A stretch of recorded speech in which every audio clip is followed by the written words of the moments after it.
Saya ini orang Irian asli. Kebetulan kena sampo dan sabung sehingga sedikit terang. Hari ini saya pakai pakaian seperti ini, orang kira saya bukan orang Irian. Seakan-akan saya dari Sudan atau dari Yaman. Padahal tidak, saya orang Irian asli. Tahun 78 saya hijrah dari kampung saya Fak-Fak ke Makassar. Waktu itu rambut saya kayak pohon beringin. Keribo. Sudah hitam keling, keribo pula.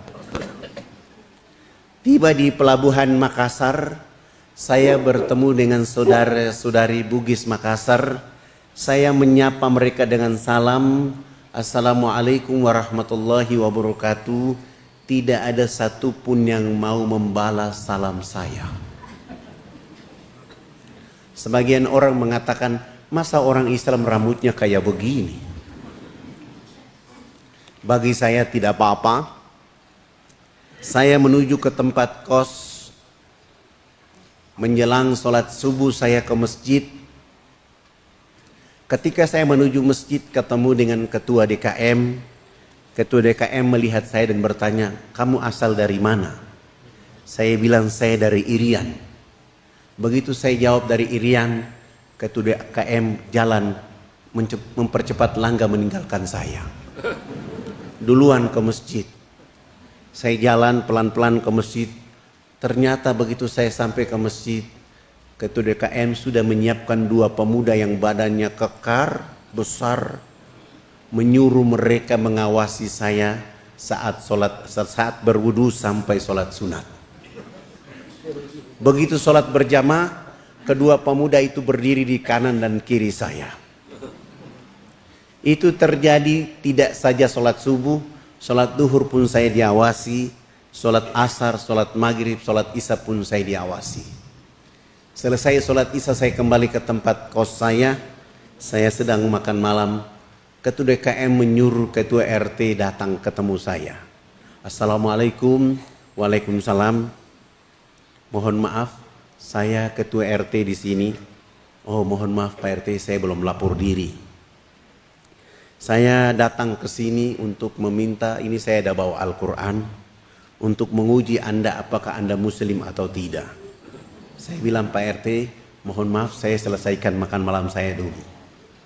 Saya makan cepat-cepat, sesudah itu saya cuci tangan dan saya datang menghadap ketua RT. Pak RT mengatakan, supaya membuktikan Anda ini benar-benar Muslim, tolong baca Quran ini. Saya bilang sama Pak RT, Pak RT mohon maaf sebelum saya baca, saya minta Pak RT baca terlebih dahulu. Alhamdulillah, ketua RT saya ternyata belum bisa baca Quran.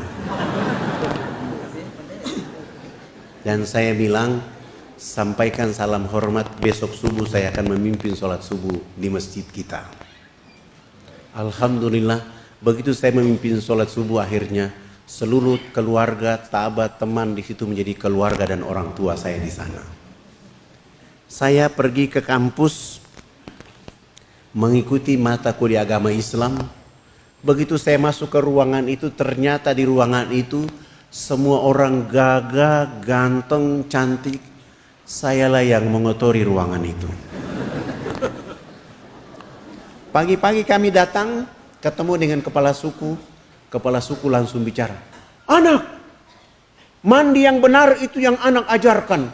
Bapak kemarin dimandikan oleh Sang Pencipta sehingga Bapak tidur menjadi enak. Selama ini Bapak belum pernah tidur enak seperti tadi malam. Oh, bagaimana kalau pagi ini Bapak ikut mandi? Dengan senang hati beliau ikut kami ke sungai, mandi, resmi bilas, naik, beliau tidur dari jam 10 pagi sampai jam 3 sore hari itu. Begitu dia bangun tidur langsung kampanye kepada wilayah adat beliau. Besok pagi yang berkumpul di lapangan dekat sungai sebanyak 3.712 orang.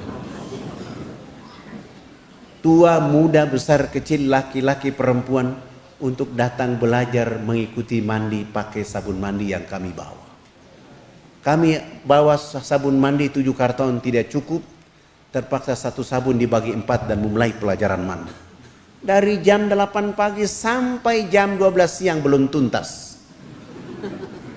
Saya skorsing pelajaran mandi karena kami mau sholat duhur. Dan 1 minggu sebelumnya kami sudah buat panggung di tengah lapangan menjadi musola dan masjid kami. Karena tidak bisa sholat di atas tanah, babi sangat banyak. Kami wudhu selesai, saya bilang sama kepala suku yang sudah mandi jangan pulang, yang belum mandi juga jangan pulang. Nanti selesai sholat subuh, sholat duhur kami akan melanjutkan pelajaran itu. Kami 20 orang naik di atas panggung, yang sudah mandi maupun yang belum mandi mereka dulu di bawah panggung. Salah satu dai dia qomat dan saya takbir. Allahu Akbar.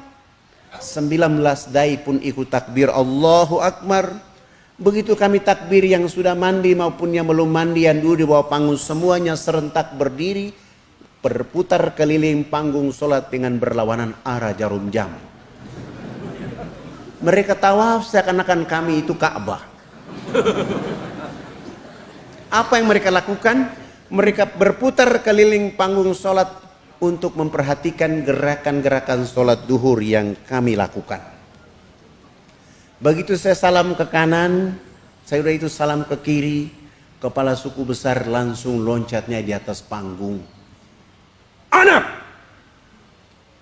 Kenapa anak dengan teman-teman berdiri dan angkat tangan dan mulutnya bicara-bicara? Itu maksudnya apa? Saya bilang subhanallah baru mandi cerdas begini. Saya berusaha menjawab pertanyaan yang masuk di akal dan pikiran mereka. Bapak kepala suku, mama-mama dan masyarakat, kami ini 20 orang ini agama kami Islam. Dalam agama kami diperintahkan Tuhan Allah Sang Pencipta dalam 1 hari 5 kali kami menghadapnya.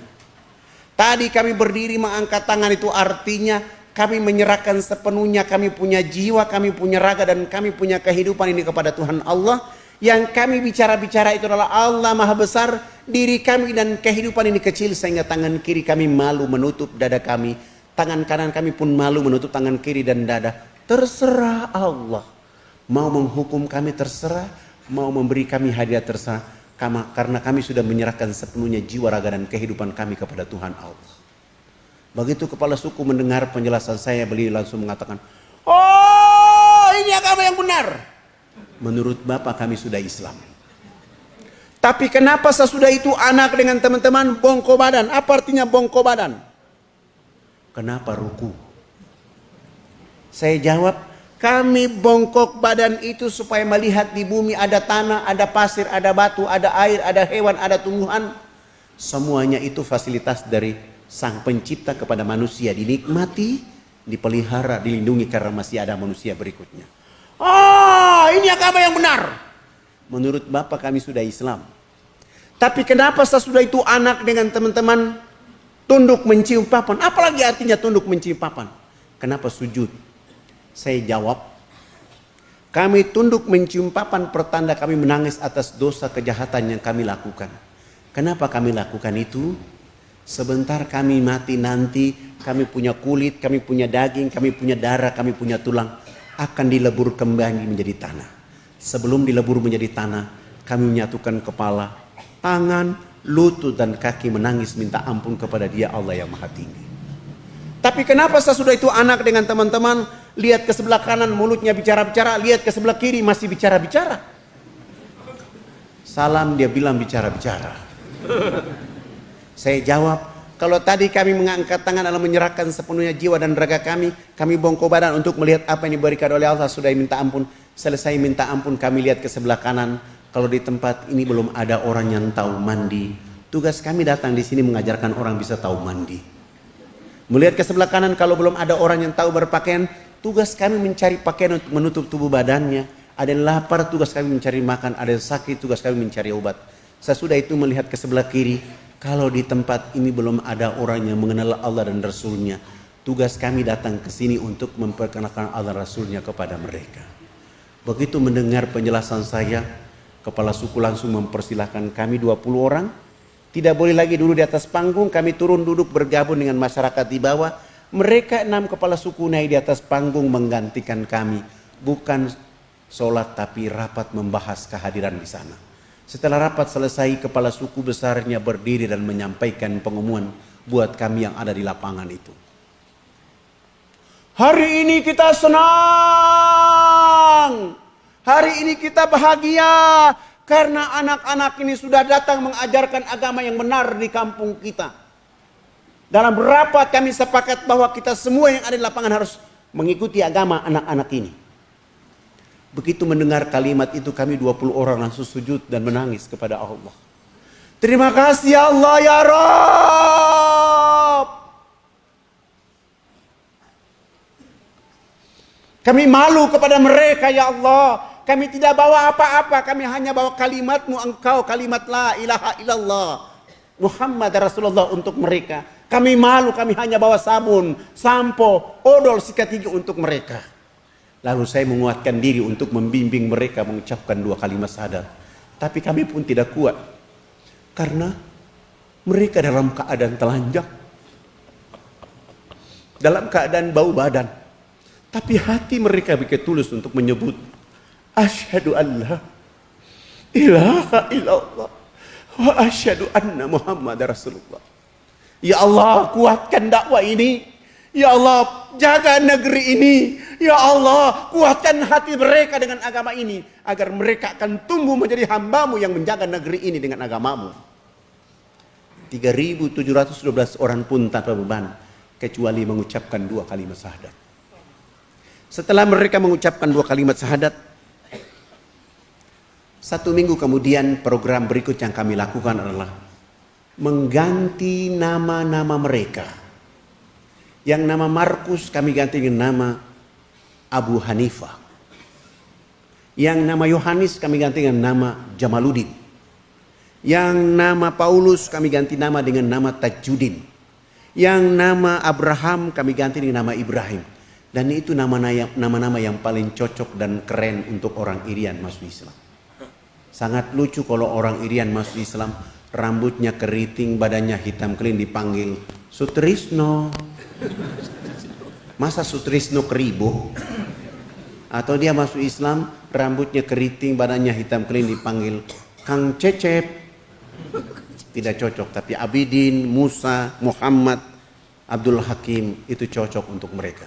Setelah itu proyek berikut yang kami lakukan untuk mereka adalah melaksanakan hitanan massal mulai dari umur 7 bulan sampai umur 63 tahun. Alhamdulillah kami dibantu oleh teman-teman dari Angkatan Laut dari Jayapura di bawah pimpinan Ayahanda Dr. Kolonel Mulia Tarmizi. Kami hitan mereka selesai. Beliau melihat suasana itu dan menulis surat supaya saya membawa kepala-kepala suku menghadap Presiden Soeharto agar pembangunan dipercepat. Subhanallah, kepala-kepala suku ini sudah pakai celana panjang, sudah pakai kemeja, bahkan sudah pakai jas. Tapi mereka belum bisa pakai sepatu. Karena ukuran kakinya rata-rata nomor 47. Jenis sepatu itu tidak ada di sana, terpaksa kami menggunakan sendal jepit. Kelebihan tumit kami bawa mereka Jayapura, Makassar, Makassar, Jakarta. Tiba di Jakarta kami nginap di Wisma Haji Jalan Jaksa, Jakarta Pusat. Pagi-pagi sholat subuh selesai, mandi, sarapan, dan kami ke istana membawa rekomendasi dari Ayahanda Dr. Kolonel Mulia Tarmizi. Begitu kami datang, ternyata protokol sudah menunggu kami dan mengatakan acara tetap dilakukan hari ini, hanya tempat pertemuannya dipindahkan dari istana ke rumah di Cendana. Dan jadwalnya dilakukan jam 4 sore. Kami kembali ke Wisma Haji, sholat duhur selesai, makan siang istirahat, bangun sholat asar selesai, dan kami menuju Cendana. Begitu kami datang, subhanallah, seorang kayak Soeharto di tengah-tengah kehidupan kesibukan kenegaraannya, beliau berdiri menyambut kehadiran kepala-kepala suku, bersalaman, berpelukan, dibawa masuk di ruang tamu, dikasih makan, dikasih minum, dikasih oleh-oleh. Pak Harto pun menyediakan uang tiket buat kami untuk pulang. Sebelum beliau menyerahkan itu, beliau minta supaya kepala suku besarnya bicara konferensi pers. Lalu kepala suku besarnya bicara, "Bapak tidak pantas jadi presiden. Presiden macam apa? Hanya bangun Makassar. Presiden macam apa? Hanya bangun Jakarta. Pemilu nanti saya akan bicara supaya Haji Muhammad Soeharto tidak boleh lagi jadi presiden." Kepala suku ini bicara pakai bahasa daerah, Pak Harto juga tidak tahu. Tapi subhanallah, seorang Soeharto berprasangka baik kepada tokoh masyarakat dan warga masyarakatnya. Beliau minta diterjemahkan. Tidak mungkinlah saya menerjemahkan seperti begitu. Itu tidak mungkin.